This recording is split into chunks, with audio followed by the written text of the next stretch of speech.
But anyhow, Dr. Rajeshwari from AIMS. He's actually quite stable and doing well on management in this hospital, and we are very satisfied about his status regarding his breathing and blood pressure and other things. So we have just seen him and given a bit of advice on how to take him off the ventilator support tomorrow.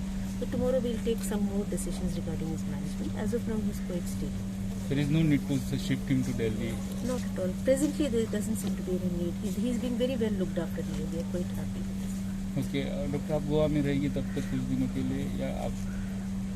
That's a very difficult question. We'll be anyway there for tomorrow. Tomorrow we'll be able to decide a lot of things.